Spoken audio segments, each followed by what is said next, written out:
കൊച്ചിയിൽ പെരുമഴയായിരുന്നു. സമാനമായ സാഹചര്യമാണ് തിരുവനന്തപുരത്തും ഉണ്ടായത്. എന്തായാലും കനത്ത മഴയിൽ സംസ്ഥാനത്ത് വൻ നാശനഷ്ടങ്ങൾ റിപ്പോർട്ട് ചെയ്തിട്ടുണ്ട്. മഴക്കെടുതിയിൽ 3 പേർക്ക് ജീവൻ നഷ്ടമായി. പലയിടങ്ങളിലും വെള്ളക്കെട്ടിൽ കുടുങ്ങിയവരെ ഫയർഫോഴ്സ് എത്തി രക്ഷിച്ചു. വ്യാപക മഴ തുടരുകയാണ്. ശക്തമായ മഴയിലും കാറ്റിലും വീട്ടുമുറ്റത്ത് നിന്ന തെങ്ങ് ദേഹത്തേക്ക് മറിഞ്ഞ് ആലപ്പുഴ കൊയ്പ്പള്ളിക്കാരാഴ്മ സ്വദേശി അരവിന്ദ് മരിച്ചു. മുതലപ്പുഴയിൽ വള്ളം മറിഞ്ഞ് മത്സ്യത്തൊഴിലാളിയായ എബ്രഹാമിനും ജീവൻ നഷ്ടമായി.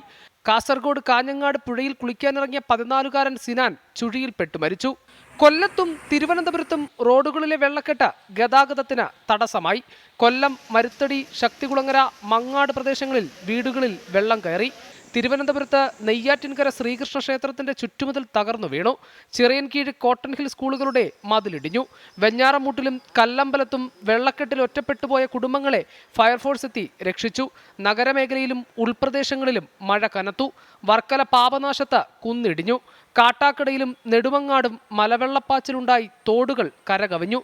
അരുവിക്കര ഡാം തുറന്നതോടെ കിള്ളിയാറും നിറഞ്ഞൊഴുകി. പാലോട് പെരിങ്ങമല ഭാസ്കരൻ കാണിയുടെ വീടിന് മിന്നലേറ്റ് നാശനഷ്ടമുണ്ടായി. ദേശീയപാതയിലും വെള്ളക്കെട്ട് രൂപപ്പെട്ടു. പത്തനംതിട്ട അപ്പർ കുട്ടനാടൻ മേഖലകളിൽ വീടുകളിലേക്ക് മഴവെള്ളം കയറി. നിരണം പഞ്ചായത്തിൽ 20ഓളം വീടുകൾ വെള്ളത്തിനടിയിലായി. ആലപ്പുഴ ചേർത്തലയിൽ ദേശീയപാതയിലേക്ക് മരം വീണ് ഗതാഗതം തടസ്സപ്പെട്ടു. കോഴിക്കോട് ചാലിയത്ത് നിന്നും മത്സ്യബന്ധനത്തിന് പോയ ഫൈബർ വള്ളം ശക്തമായ കാറ്റിൽ കീഴ്മേൽ മറിഞ്ഞെങ്കിലും ആളപായമുണ്ടായില്ല. കാലവർഷ പെയ്ത്ത് തുടങ്ങിയത് കണക്കിലെടുത്ത് നടപടികൾ സ്വീകരിക്കാൻ റവന്യൂ മന്ത്രി നിർദ്ദേശിച്ചു. മധ്യ കേരളം കേന്ദ്രീകരിച്ചുകൊണ്ടാണ് പ്രധാനമായിട്ടും ഇന്നത്തെ തിരുവനന്തപുരത്ത് ഇപ്പോൾ മഴ നല്ലതുപോലെ പെയ്തെങ്കിലും കൂടുതൽ അളവിൽ മഴ പെയ്തിട്ടുള്ളത് എറണാകുളം കേന്ദ്രീകരിച്ചുകൊണ്ട് മധ്യ കേരളത്തിലാണ്. പെയ്ത 1.5 മണിക്കൂറിനിടയിൽ ഒരുപക്ഷെ സമീപ ചരിത്രത്തിൽ ഒന്നുമില്ലാത്തതുപോലെ 1.5 മണിക്കൂറിനിടയിൽ 95 mm മഴയാണ് പള്ളുരുത്തിയിൽ റെക്കോർഡ് ചെയ്യപ്പെട്ടിട്ടുള്ളത്. സംസ്ഥാനത്ത് മഴ ശക്തി പ്രാപിക്കുമെന്നാണ് കാലാവസ്ഥാ വകുപ്പിന്റെ മുന്നറിയിപ്പ്. തെക്കൻ കേരളത്തിലും മധ്യ കേരളത്തിലും മഴ കനക്കും. വിവിധ ബ്യൂറോകൾക്കൊപ്പം 24 തിരുവനന്തപുരം.